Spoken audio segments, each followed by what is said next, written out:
You are watching NetSoft IT Academy. 905-812-2923. info@netsoftacademy.com. www.netsoftacademy.com. So now let's start with lab number 7. Lab number 7, we are going to be configuring our Windows 11 client. Now, when I say client, this is the device that the end user will be using. Remember that. This is the device that the end user will be using, and this is the device that you would be responsible for configuring, connecting, and making sure that the user has access to the Outlook and other applications here. So let's get started. Let's first create a new virtual machine. Next. Now this time again, we are always going to install the operating system later. Remember that. Next, select Windows, Microsoft Windows. Now, because we've been creating Windows Server 2025 earlier, this time it is showing Windows Server 2025, but at the very top, you should see Windows 11 x64. x64 refers to the 64-bit architecture. Don't confuse it with anything else. It's a very simple thing. Next, this will be Nita WKST01. It is the first workstation, if I'm not wrong. And location again, for this one again, I'm going to make a new folder under this, Exchange Labs, Nita WKST01. This way, all of my machines and all of the data is in one location, and if I have to ever delete or I have to get rid of something, the brute force way, I can do it like this. Okay, yes, let's get one thing clear. I do not recommend destroying your virtual machines or deleting things the wrong way.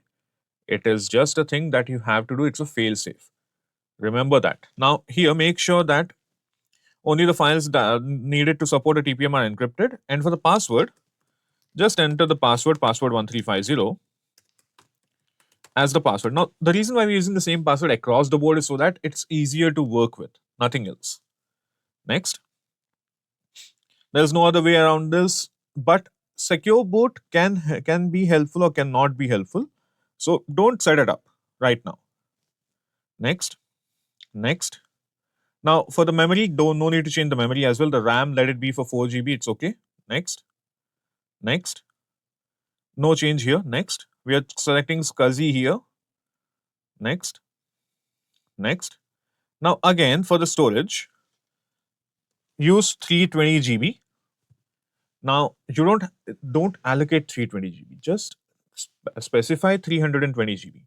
Ideally, I don't even recommend going past the requirement, the basic requirement, because we are just testing the environment. But it doesn't hurt to allocate a little bit more just in case you end up using it for a longer term or you try to use it for a different test. Next, and finish. And you can see this. So always ensure that the space is a little bit of a concern for you. So in my case, I'll just go with 120 GB. Now, remember one thing, that it is my laptop that does not have the space. That doesn't mean that your laptop does not have the space. If your laptop has the space, give as much as required. Otherwise, you can alter the amounts a little bit. And you just saw what exactly would happen if I did not allocate the right type of resources. So now you can see that the virtual disk is being created. So I'll wait for it to be created, and once it is done, we'll look at the next steps. So my virtual machine is now created. I'm going to edit the virtual machine settings here. And on the CD/DVD SATA option, I'm going to mount the ISO file. I'm going to mount the ISO file for Windows 11. So I click on Browse. You can see that it takes me directly to where it feels that all the resources should be, but I have all of my resources in one location here, making my life a little bit easier. Do I recommend that you do the same thing? Absolutely, 100%. Why? Because it just keeps things easier to work with. So I'm going to select Microsoft Windows 11 Education 24H2, open, okay, and I'll power on the virtual machine here. Now, one thing that I would do before anything else, before I start installing, and I recommend that you do this as well, right-click the virtual machine, click on Settings, and disconnect the NAT. Disconnect the network adapter. at completely. Just disconnect it. Your question might be why, and I'll explain it the reason why in like 2 minutes as soon as the installation is completed. Just listen up to me and do what I just asked you to do. I know it sounds very rude, but it is necessary. So it's the same processing, the same installation steps as Windows Server 2025, but the real change comes in when after the installation. So for example, right here, we select Windows 11 Education. Next, entire thing remains the same. Don't worry about it too much.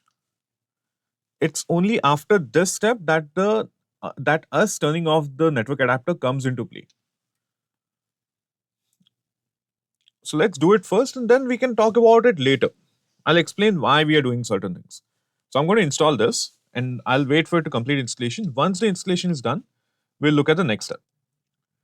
So at this point, the installation is done until 94% and you can see that we are here. Now, this is where us turning off the NAT comes into effect now. So one of the biggest problems with Windows 11, or let us say one of the biggest, not problems, the better word would be something like one of the biggest features of Windows 11 is the fact that you can actually just use your own account, your email account, and connect to directly to Microsoft resources and have your device set up registered to you. Now, that, however, has certain types of problems here. Number one, this is a virtual machine. So this is a testing machine. We are not doing anything else here. So I click on yes. Then I click on yes for the keyboard layout and skip again. 2 yeses and a skip. Now, right here, because I turned off the internet, remember, I can just go with I don't have internet and I need to enter my name. Now, one thing, it's the fact that you cannot use the term administrator. See, we cannot use it. So you would have to come up with something different. So in my case, I'm going to use the name Nita Admin. Nita Admin. Next. Now I'll need to enter a password. Same password, password 1350 again. Enter. And I'm going to confirm the password again. All right, next. Now for security questions, I'm going to just put all the answers as Nita. And this is just in case you need it. Now remember, it's a virtual machine. We don't really worry about the machine crashing or something else happening because we could always recreate the machine. It's not a problem. But it is a good idea to do these steps. And this is a domain joined machine. It isn't, sorry, it's called a domain joined machine, but in reality, it is a complete standalone machine. That's the term for it. In my case, because I am me, I like to not have certain things installed in here. So I click on, I choose everything to no. I click next, and finally my Windows will be installed. Now, what would have happened if I had not done this? The immediate biggest problem that would pop up is the fact that all the updates that were there would start installing, and this installation would take way longer. Windows would try to update every single thing, and it would have been a disaster. And this happens in very frequently new laptops, in fact, or new computers, because new computers are often stored, they have been prepped or they've been manufactured on a different date and they've been deployed on a different date. Once the users start setting up, this entire experience, this out of box experience, is roughly about 1 hour of their time. In a testing environment, we would like as much as possible, we would like to make sure that that testing time is as low as possible, and we are spending more time testing than actually waiting for things to deploy. So that is where this entire step comes into play. Do you have to do this? No. Is it a good idea to do this? Yes. Should you be doing this? I will leave it up to you. So remember that. So now I'll just wait for this entire thing to start again, and then once it starts, we will then look at the next steps. All right, so you can see that the machine is up and running now. First thing that I'm going to do is I'm going to go to PowerShell, Windows PowerShell here. I don't even need to run it as administrator because there's no administrator for this machine right now. And I'm just going to run who am I. You can see that it says, oh, desktop so and so, and this is your username. Perfect. Now that that is done, first thing that we're going to do is rename the machine. Now, one thing, because now this is here, I'm going to right click on the virtual machine before I rename it. Right click on the virtual machine, click on settings, go to NAT, the network adapter NAT, and connect it. Because our initial work was done, so why keep it around? Click on File Explorer. Click on File Explorer. Right click this PC. Properties. That will open up our settings page.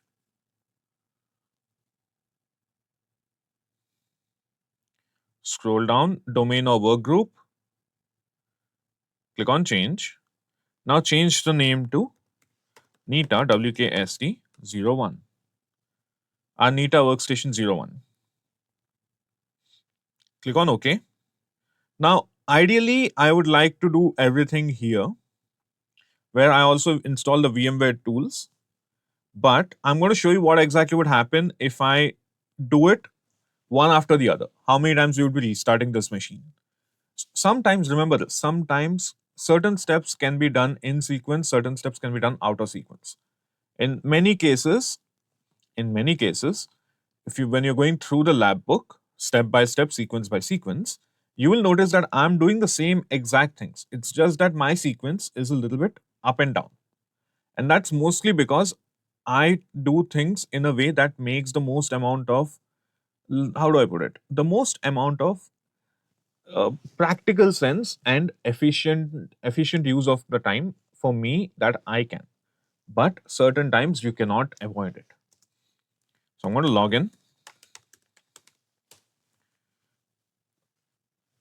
It's a good conversation starter though, that hey, how did you avoid these steps? How did you miss out these steps? Or did you do these steps? It's a good conversation starter. You guys have to agree to that, if I'm being quite honest. Right. So once this is here, I'll go to start, click on settings, click on network and internet, click on Ethernet, and click on IP assignment, click on edit. Now, is this the only way to do this? The answer is no.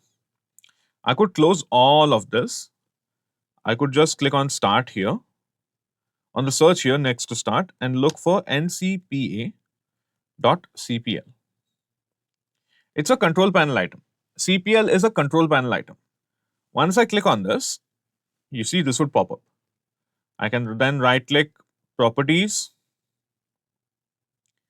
Internet Protocol version 4, use the following IP address, and boom, boom, boom, the next few steps as we need them. So let me quickly check the IP addresses to make sure that I'm entering the right sequence and I'm not entering the wrong sequence here. All right, so the IP address, I just verified the IP address. It's 172.16.10.50. So 10, 30, 50. All right, so the default gateway is 172.16.10.1. Preferred DNS is 172.16.10.10. All right. Now, I'll point you towards a very interesting problem here. So, ideally, I should be installing my VMware tools at this moment. I should be installing my VMware tools. So, I start my VMware tool installation here. And you can see it still says connected to the internet, but it will not say the same thing in a minute. Of that, I have no concerns about. Right, so you can see that VMware tools is mounted here properly. I can just run the setup. Remember this. Now, I want you guys to watch this very carefully. Now, once the VMware setup loads up, let's say I complete the installation. Let's say I complete the installation. The question then comes in, can I domain join after the installation is done? So I want you to verify that.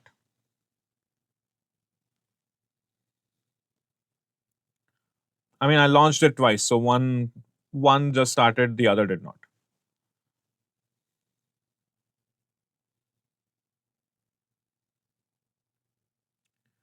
Now, one thing that you will always feel that it's happening with you is that your VMs feel slow, so you would be tempted to add more resources. I would recommend very strongly against it. There is a reason behind that. The reason is very simple. I don't want you to suffer from what I suffer: impatience. Impatience is very difficult when you're working with Exchange servers. Exchange servers require a lot of patience. So if you are feeling a little bit impatient, just do something else, but don't mess around with your VMs, because that can lead to things just breaking at random intervals or random time frames. It has happened before, it will happen again. We don't want those kinds of problems for you. We want you to be focusing more on the labs and less on troubleshooting, because troubleshooting comes in after you know what you're doing. If you don't know what you're doing and you're trying to troubleshoot it, it could end in a very bad position for yourself. So keep that in mind as well. So I'll wait for this to complete the installation. Once the installation is done, we'll look at the next step.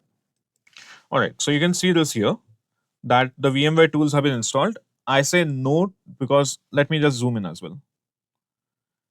So the idea is I say no because I plan to manually restart. Okay. So I minimize it. I close it. Now I go back to my file explorer, right click this PC, click on properties. Again, here click on domain or work group, click on change. And for the domain, I say nita.local and enter. So administrator and password 1350 or administrator at nita.local, just to be super sure. And this is the password 1350 and I click on OK. Now you see it's joined to the domain. So you can click on OK, close and restart now. So if you notice, earlier I used to do it, or in the previous two virtual machines that we built, I would do it. I would do the VMware tools when I was renaming the machine. This time I did it when I'm domain joining the machine. Either way, the process is the same. You cannot do, however, you cannot do all three of them together. You can only rename your machine and install VMware tools together, or install VMware tools and domain join your machine together. You cannot do all the tasks together. Okay, so now that this is done and the domain joining is done, let's quickly log into the machine again. And let's configure a few other settings. So one of the most common settings to configure here would be the firewall. So we're going to make sure the firewall is configured, and we are also able to do a few other tasks, which includes installing a browser. So first things first, I'm going to click on start and look for firewall. Windows Defender firewall with advanced security. Click on open for that. Click on properties and I'm going to turn everything to off. Domain profile, private profile and public profile, all three of them to, I'll set them all three of them to off. Here, apply. Okay. Now this is done. Now the next thing, I'm going to right click on the VM here, click on settings. On the CD/DVD SATA, I'm going to mount my apps.iso file here.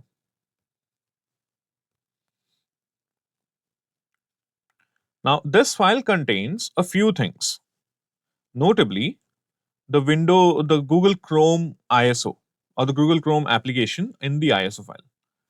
So right here, Google Chrome, this version, the Google Chrome 109.0.5414.120 version. I start running the application, it will install. Now this part wasn't very difficult. Even the previous labs, like I mentioned, it wasn't very difficult to do. You just run it. It's a very simple process. Now remember, I'm running all of this as the local admin, the admin of this device. So that way, these files are available for all the users on this device. That is the idea here. These applications, these things will all be available here. Now, another thing that I'm going to do is I'm going to delete the desktop shortcut here. It's just for me. It's not for anybody else. It's just for me. All right. So my Google Chrome is also working. That's perfect. Now let's just double check what else we need to do, and then we can see what the next step is. So the next step, and it's a small verification step here. It's a small verification step. I'm going to go to Google Chrome. And on Google Chrome, I'm going to open a new incognito window. And I'm going to log into, or I'm going to navigate to, oh, excuse me.